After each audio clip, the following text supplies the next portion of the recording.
Mortala Gaye est avec nous pour la revue des titres, la une des quotidiens de ce matin. Pardon, Mortala Gaye, bonjour et bienvenue. Bonjour Fatih. Alors toi aussi, tu te souviens de ton sujet ou bien tu te rappelles ton sujet de philosophie en terminale? Non, je ne me rappelle pas, mais j'avais 13 quand même. Bon, ah mais c'est bien. Moins que Moutfal, mais bon. Mais quand même c'est assez bien, hein? 13. Non, 13, oui. Ouais, 13 en philo quand même. Ouais, en général, en philo, c'est soit une bonne note, soit une très mauvaise note. Il faut être tu as bref. 13 ou 15 en L2, coefficient 6. Ouais, c'est... On décroche son bac. Hein. En tout cas, on décroche d'office, c'est clair. Mortala, on va attaquer avec l'Observateur.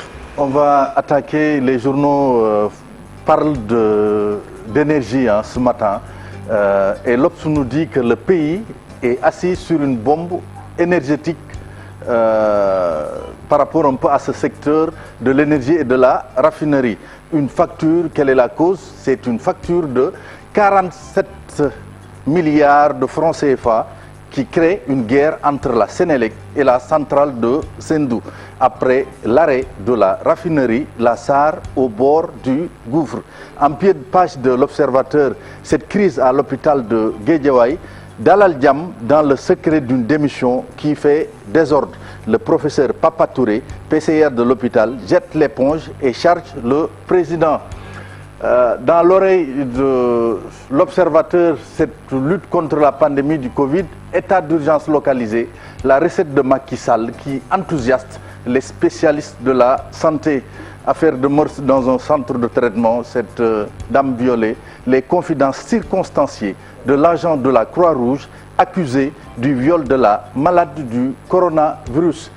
L'énergie, dans le domaine, le secteur de l'énergie revient en force ce matin avec Walf Quotidien qui nous dit la Sénélec reçoit une décharge à 40 milliards.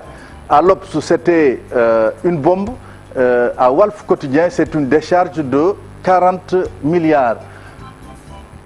Toujours dans le domaine de l'énergie avec cette bataille de procédure contre Aquilé, Sénélec obtient la main levée sur ses comptes. Le tribunal du commerce donne raison aux avocats de la société d'électricité. Et puis, le journal donne la parole à Ismaïla Sarr, l'international sénégalais, qui parle de son avenir. Il dit, si Watford veut que je reste, je jouerai en Championship. Championship, c'est un peu l'équivalent de la Ligue 2 française ou Division 2, l'appellation précédente. À Watford, j'ai eu beaucoup de mal à m'adapter. Ça n'a pas été facile de rejoindre un pays que je ne connaissais pas, de changer de langue. Il convient tout de même quand même que son passage à Watford, c'est un échec. Source A qui nous dit que à l'origine de la traque de la Sénélec autour de la centrale à charbon de Bargny, 47 milliards de francs CFA et de mensonges. L'AS qui revient également dans cette affaire de production d'énergie électrique, la centrale thermique de Bargny en marche.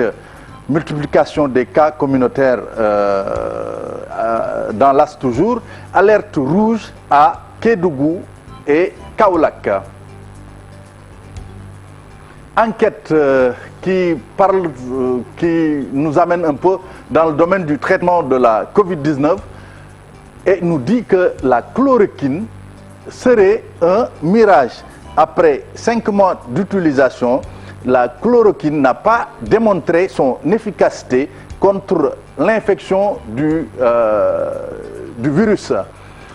Abbé Louis Alphonse Biramdour, il est possible de se marier en cette période. Donc, clin d'œil un peu aux chrétiens. Libération qui nous présente un parfum de représailles qui serait à l'origine de l'affectation à Thiès du président du tribunal de Podor qui s'est affecté comme conseiller après avoir écroué un dignitaire religieux. Malgré de multiples interventions, il a refusé de libérer le prévenu. Le quotidien qui revient sur cette démission à l'hôpital Dalal Diam, le PCA claque la porte, professeur Papa Touré outré par le financement présidentiel d'un centre de paiement et de greffe de moelle.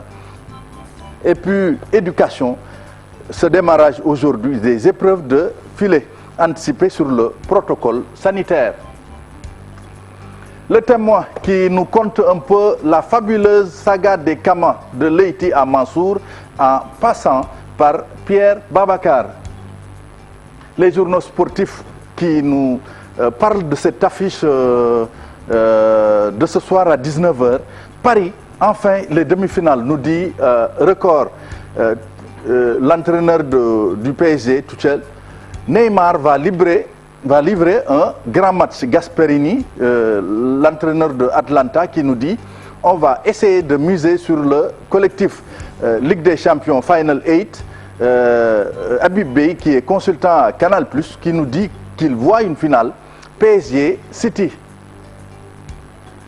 Stade qui parle un peu de ce rendez-vous que Paris a avec son histoire ce soir. Gana Gueye pour le rachat, Neymar pour revenir au sommet. Mbaye Dewan, mais en garde Boyna, c'est Sunu Lamb qui nous le dit. Aucun lutteur n'ose se bagarrer avec Tapha Tine. Et puis cette note triste quand même du premier tigre de Fass, Mbaye Gueye, victime d'un AVC, sa jambe et sa main gauche paralysées. Il ne peut pas s'asseoir et reste toujours couché. Une note triste. Et nous prions pour que, voilà, prompt rétablissement à ce premier tigre de Fass qui est Mbaye Gueye. Mbaye Gueye quand même, qui a eu un parcours exceptionnel côté lutte. Mortala, on va avoir la pensée du jour de l'autre.